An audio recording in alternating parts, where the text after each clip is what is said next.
Welcome everyone back to Anchors Away. It has been a long time since we got our last episode up.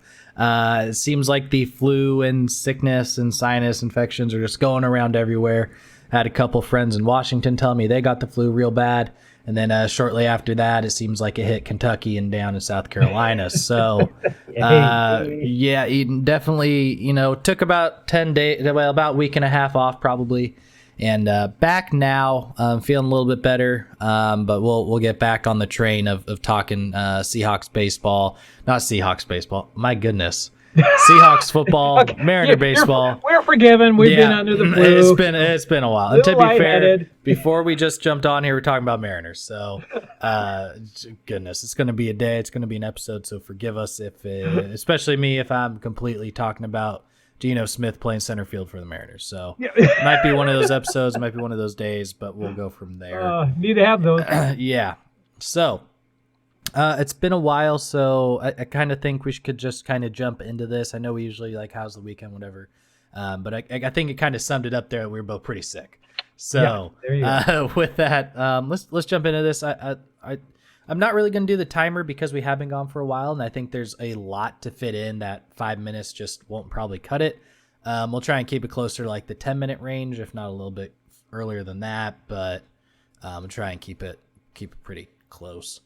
So starting, I do have the Seahawks first, even though I actually really want to talk about the Mariners right now, but we'll start with the Seahawks here. Coming off a loss to Tampa Bay in Germany. Still on top of the NFC West, but it really felt like we were taking quite a few steps backwards when it came to that game against Tom Brady in Germany. Any thoughts from that game, or just going forward into the bye week this week? Having been a Seattle fan for as long as I have, immediately my thoughts went back to Seattle, and I'm just thinking to myself, oh, goody. This is what the NFL wanted. Yep. Tom Brady's resurgence. All of a sudden, Tom Brady is in the Super Bowl, unfortunately, and Seattle is going to end up with the 13th pick. Yep. I just had a weird feeling that this was where Tampa Bay takes off and Seattle nosedives with the rest of the NFC West. Yeah. What was really frustrating was play calling. And, when it again, the defense went back to, I don't know, they were lost out there. I mean, Brady seemed to be able to throw whatever he wanted to down the middle again. We didn't get an offense running at all in the first half. Yeah. Not until we got our tight ends involved did we start moving the ball in the second half. Why we didn't change immediately in the first half was frustrating beyond all belief. Yeah. But the defense was, oh, God, it was so frustrating to see them run the ball as well as they could. And as soon as they have saw like that, the 32nd ranked rushing offense too? Yeah. I mean, they did everything that they shouldn't have been able to do. And it was just frustrating because we looked clearly overmatched on the line. And I don't know how that happened. Yeah. Just very depressing. Again, it was nice to see them, get to life in the second half, and you could see some stuff going. Hopefully maybe this is a wake-up call to them to say, hey, all is not rosy. Yeah. But again, really frustrating. It just looked like it was the same old Seahawks that started out the year. I don't know. Yeah, I mean, I think that's a good way to put it. It really did look like the games where it was San Francisco, Atlanta, and then New Orleans. Just kind of like, I don't know, just felt really weird. Wasn't like the same team we had watched the last, I guess, like 5 weeks in a row go on tear. But it did really feel like, though, to me, that this is kind of the wake-up call game they needed. Oh, absolutely. Because if they would have won against, or if they even would have come back, because they started to, like you said in the second half, they started to kind of figure their way out just way too late. Yeah. If they would have won that going into a bye week, I think it really would have been a collapse for the team. Yeah. And San Francisco would win the West, no problem at all. Right. So I kind of like that they did lose going into a bye. Like, it sucks, but you have time to kind of reevaluate, see what you did wrong, what you can do better, and hopefully they learn from it and go forward with that. It was just one of those weird games. It just it just seemed like it was one of those, just perfect for the NFL to get Brady Yeah. to do what he was doing. Give the NFL more press for the week, Yeah. something to talk about. Which it certainly happened. It was like, oh, it's the resurgence of Brady. It seemed like all this week on talk radio. So Yeah. No, I'm uh, like you said though. It's like was the year they won. They were bad until like week 11. And then they go on right, the run, and that's what it seems like this year. Like you said at the very beginning. yeah. So we'll see what happens, but it'll be interesting to keep our eyes now on Tampa Bay and see where they end up. I bet you they win the South there. They'll win the South. I mean, that whole division is so But, yeah, in limbo right now. I think your leader is Atlanta at like 3-5 or whatever it is. whatever like, it is, yeah. But there's yeah, not I think, there's not a legit team in that division. So no, no. But it's weird living out here in Kentucky and wearing Seahawks gear. How many people actually do have knowledge of what's happening with the Seahawks? People go, "Ooh, bad. Ooh, that was a rough game." I'm like going, "Dang, these people are pretty yeah, knowledgeable out here." I'm like, "Dude, total strangers coming up to me talking about the game." I'm like, "And who do you root for?" And it's like Washington, Chicago. It's like somebody else, yeah, but they know about it. So yeah. it's really being fun being able to talk, to just strangers about the Seahawks. Yeah, I mean, Or any of the teams. I think like what kind of helps that too, though, is like the resurgence of Geno Smith and being Yes. like comeback player, and obviously the defense, like these defensive cornerbacks that came out of nowhere. I mean, Right. nobody knew Tariq Woolen, nobody knew Mike Jack, no one knew Kobe. I mean, people knew Kobe Bryant. He won the best Right. cornerback in the Well, country. from but- this area, from Cincinnati, or yeah, like people will know him, but yeah, just fun, just a lot of fun. it is. It's because be, people they what they did with the draft with the young guys got us on the national scene. Yeah, Really, otherwise people wouldn't be talking about the Hawks. no, But not at all. we don't see the games, No, So We don't. But it's been fun. kind of speaking on that and young guys, I believe it was Bleacher Report had their mock draft after this week with Seattle at number 7 from Denver. They have us taking Keely Ringo, Georgia cornerback. I felt weird about that. No, don't think they're taking a cornerback. No, I mean, I get like best player or whatever, but he's not a fit that we need, No. especially with like Tariq and Kobe. Right. And Mike Jackson's coming on, so Yeah. don't sell that guy short. And then with who's coming back off of injury? Trey Flowers, No, Brown. Trey Brown, yeah. Yeah. So don't count him out. So I don't think that's a good pick. Sorry. I don't think that's what the Hawks are going to go to. Yeah, I thought it was kind of weird too, especially with goodness, Breesy from Clemson sitting there, the D tackle. Oh yeah, yeah. Thought that was No, kind of weird. I don't. I think the Hawks. If anything, they may want to look at a safety. Yeah. Not that they have to, but I'm just kind of thinking, where are we at really with Jamal? Yeah. And Quandre, at some point, we're going to have to be kind of rotate there, or linebacker. Yeah, I think that'd be the other option. Right now, those are at least, I think linebacker is probably our biggest need right now. Yeah. Just because you're not going to have Bruce Irvin again, for how long? Yeah.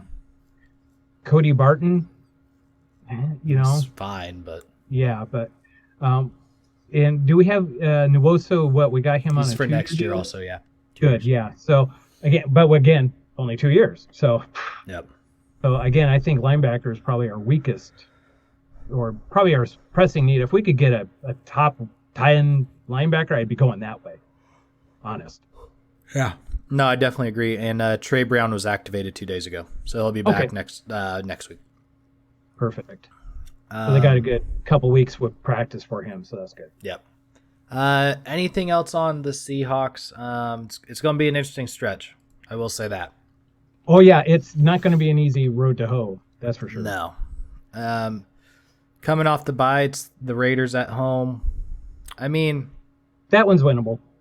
I really schedule isn't too bad, especially since the Rams aren't like the Rams of last year. Yeah, when you start breaking it down that way, we already got our games against Arizona out of the way. We still got that one against San Francisco. And then So the Chiefs and the Jets. yeah, The Jets are good, so that one's a little weird this year. yeah, yeah. So But I mean, yeah, like I said, it's not an easy road to hoe. All of a sudden, the teams that no. we thought were winnable all of a sudden became Yeah, I mean 4-3 is realistic, I think. Raiders, Rams, and Panthers. But yeah. you'd really like to see a 5-2 out of that, if not Oh, 6-1. absolutely. Yeah, yeah. That would definitely solidify. But we'll see on that. Anything you You like to don't have a wrap up? dump button? You need a dump button, sir. No, I know. Anything else on Seahawks before we wrap up football side? I'm just hoping that they go to, for next year, that when they could do that alternate helmet, they go old school. Yes, 100%. I hope they go old school for their alternate uniforms and bring back the old sleeves with the big Yeah. Seahawks on the side. That's what I want to see. 100%. I would definitely agree with that. It'd be a lot of fun. Yeah. All right. Second quarter. Let's talk Mariners because they seem to be real in the news here lately. I think since the last time we recorded this, Cal won a Silver Slugger, Julio won a Silver Slugger, Julio won Rookie of the Year, and we have some big trades to talk about. That's right. So it seems like we missed a little bit. First off, congratulations to Julio doing his thing. Yes. And then Cal getting some national recognition as well. He was robbed on the Gold Glove. Sorry. He was. And just like Scott Service was robbed on Manager of the Year. Third? Yeah. There's whatever.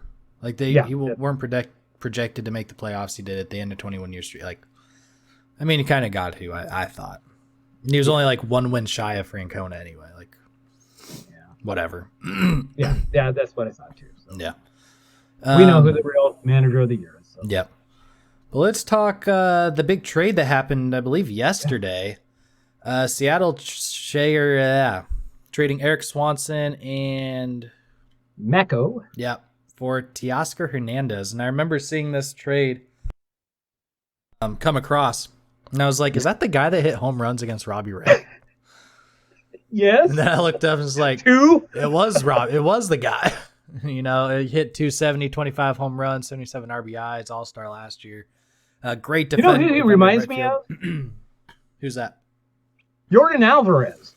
Yeah, like a right-handed version of him. Yeah. Yeah. I mean, just wait. The way he hits that ball out of the park, it was just like I'm looking at it going out the left field, going, yeah, we've seen that too many times. Yeah, that we have. Yeah. A couple years ago, 30 home runs, 100 RBIs. Great defender from what Toronto people are saying. $14 million salary, so not bad. Not bad. Only for a year though, so kind of a 1 year rental potentially. Maybe he likes it, maybe he stays. Right. What are you thinking about the trade? It obviously fills up that hole in right field. Right. Yeah, and I don't think it necessarily hinders us for even still looking at Haniger as a possible coming back. Yeah. It just depends on what really the free agent market has out there for him. Yeah. If anything, the Mariners know what they have in him. They know his history, his health history and stuff, where other teams, they only hear about it, but, I'm sure that'll play itself into things as well. But, I love it. I love Oscar Hernandez next to Rodriguez out in the outfield. It certainly gives us, lengthens that lineup a little bit. Yeah. And it still gives us some flexibility. Like you said, it's not a huge contract that we just took on. Mm-hmm. And we didn't give up really anything. No. Do I like Swanson as a relief pitcher? Absolutely. But, we have pitching. We don't have hitting and guys who could club it out of the park. So yeah. I think this was a win-win for both sides. Jays are definitely after Nimmo now. But they got to get some hitting. They got to get the dynamics into that lineup. So this was a good move, and I think it's a win-win for both. They needed pitching, we needed hitting, and we got it. So, and we didn't give up, the farm, and we didn't give up, major prospect. So yeah, that was the thing when I saw that trade come across. Like, what did we just give up for exactly? It? And when it, when it did say reliever and a, like a number 7, number 8 prospect, it's like, okay, we didn't have to give up Hancock, we didn't give up the other big trade pieces like Oh, there were Kelnick, any of those guys, yeah. Kirby's not gone. Like, not that I think they're trading Kirby or Gilbert, especially after last year, No. but it was kind of one of those like, what did we do? Exactly. Yeah. Just what did we give up? Yeah. And turns But out I like it it. seemed like it was I a good like trade, but like you said, both sides. Yeah. Nobody and- really seemed to get too robbed. Nobody seemed to, just completely win the other. Yeah. Um, So I think it was a good trade for baseball, in my opinion. yeah. So, No, the one thing I don't feel like Seattle now is just and not like this wasn't last year too, but we are just so right-handed heavy. yeah. I like besides Cal, who's a switch hitter. Is there another like let's say Winker or Kelnick plays? You have what, 2 lefties in that lineup? Right. Yeah. No, we're going to fall into the Toronto trap. So Yeah, and that was I their gotta thing. think Is there's that's some more. Yeah, There's some more looking for lefties, I think, out there. So. yeah. It's interesting to say the least, especially with all the short. Well, I guess like you said, Dansby's staying with Atlanta, so the other 3 are all right-handed hitters as well. Yeah. It's not like you gotta. But they're good hitters. Oh yeah, so- they're good. Yeah, very good defenders, very good hitters. But it's not like Jose Reyes when he was in his prime. Switch hitter, can play awesome defense. Yeah. But I'm trying to think though. Really, is there really like a good? I guess Lindor hits left-handed. But is there like a good left-handed shortstop that you can think of? Nothing that's coming to mind. I mean, even in the past, is there anybody really? Jeez. No. I'm sure no. there's someone out there, and we're just completely Right. forgetting him. But Yeah. I know that there were, switch hitting. Yeah, shortstops, yeah. But as far as just a pure left-hander, I can't think of any. can't either, which is kind of interesting. Like I can think of second baseman who hit left-handed, Right. Yeah. but it is Brandon Crawford. But Yeah. there really isn't many. No. I mean, Alex Cora is on this list. Like, goodness, coughing up a storm over here. So what do you think they go from here now? Being very right-hand heavy, still need a second baseman. What do you think? And really probably need another corner outfielder if we're being realistic. Yeah. What do you think where do you think they go?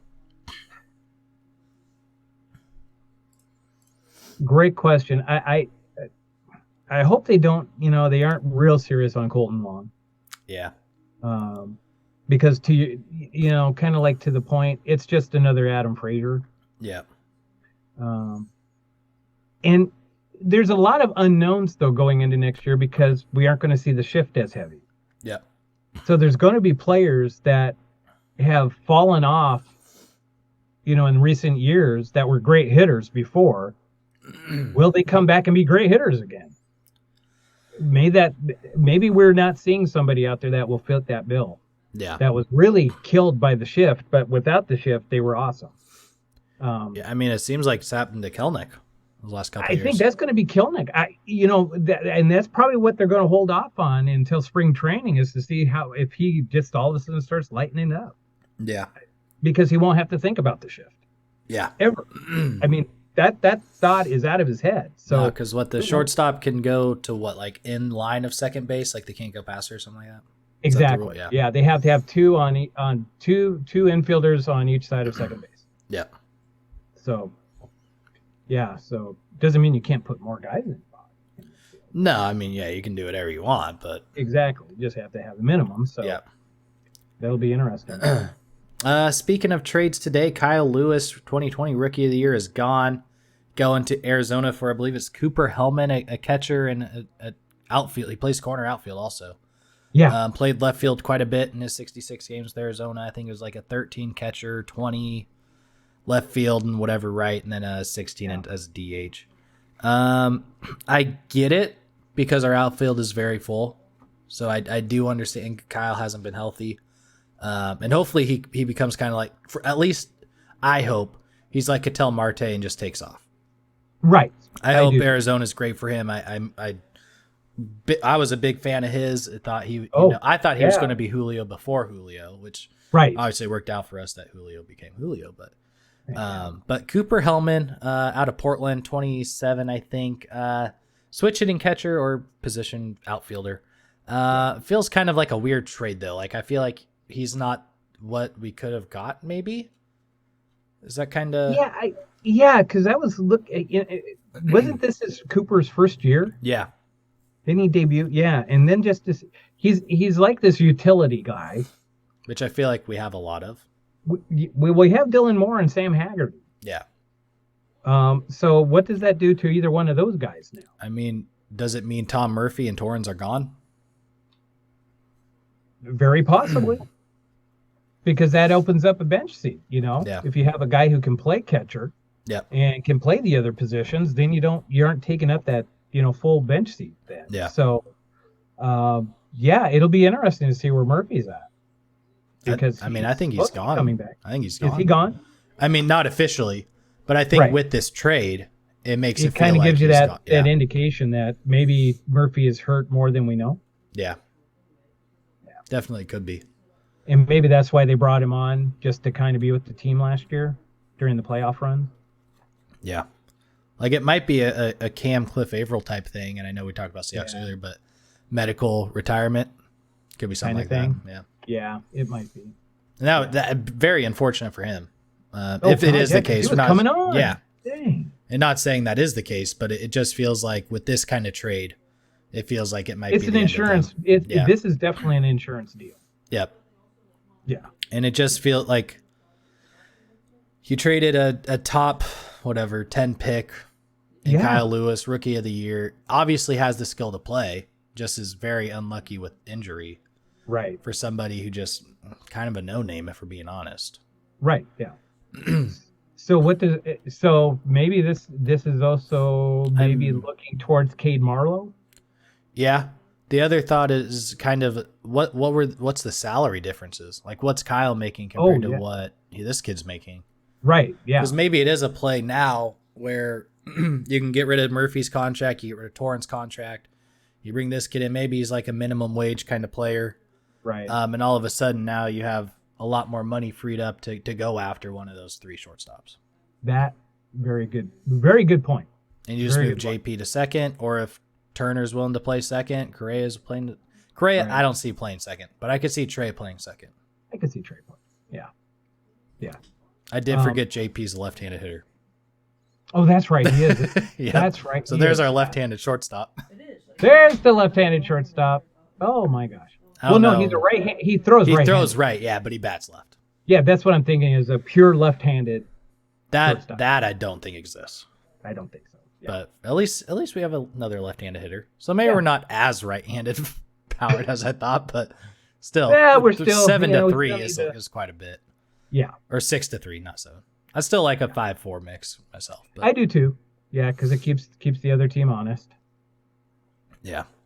Yeah. Especially with the pitching matchups now. Yeah. Going back and forth. And like you said, Toronto learned that kind of the hard way this year, being fully right-hand heavy. Yes, and they did. Castillo just overpowered him, and you saw that.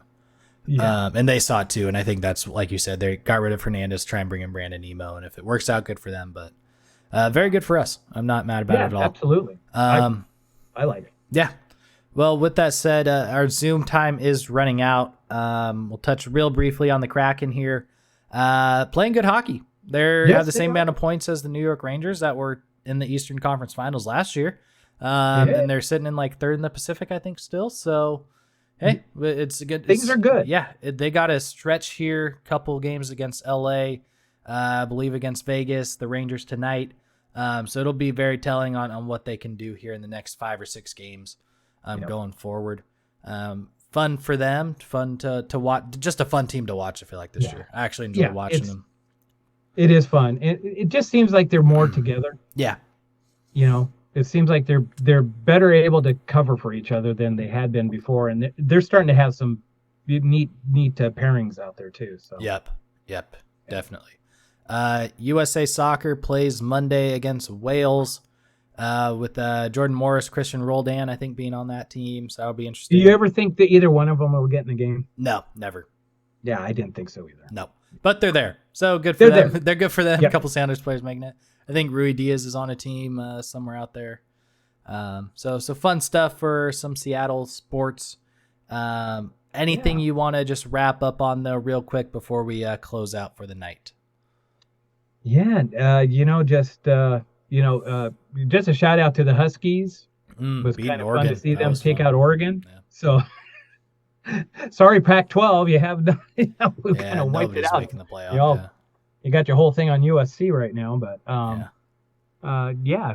go Dogs, and great job by Callan DeBoer the first year and got those guys winning. Yeah. Definitely.